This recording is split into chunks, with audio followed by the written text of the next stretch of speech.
In today's video, I'm going to teach you how to create a grocery app wireframe in Balsamiq. We'll move from planning to a clickable prototype, keeping everything simple and consistent. Start by sketching your user flows and a screen tree. A user flow shows the path someone takes from the home screen to checkout, while a screen tree is a quick diagram of all the screens and how they connect. For this project, plan the essentials: home, search, product list, product detail, cart, and checkout. This upfront mapping will keep your wireframes focused and prevent scope creep. Open Balsamiq and create a new project using a mobile template. You can select a standard phone size like an iPhone to get the right proportions.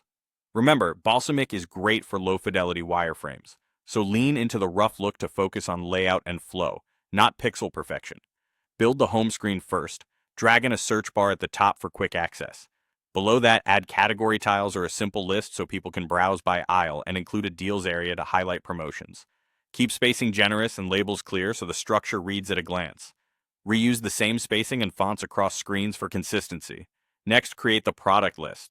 Use cards with an image placeholder, product name, short info, and a price. Make the entire card tappable and ensure there's visual hierarchy so names and prices stand out. Duplicate the list to show how multiple items will look. For the product detail screen, enlarge the image placeholder, include the product name and a concise description, show the price clearly, and add a prominent Add to Cart button. Keep controls within easy thumb reach. Move on to the cart.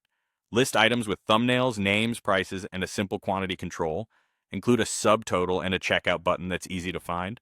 Keep it minimal so people can review quickly. For the checkout screen, add sections for delivery details and payment.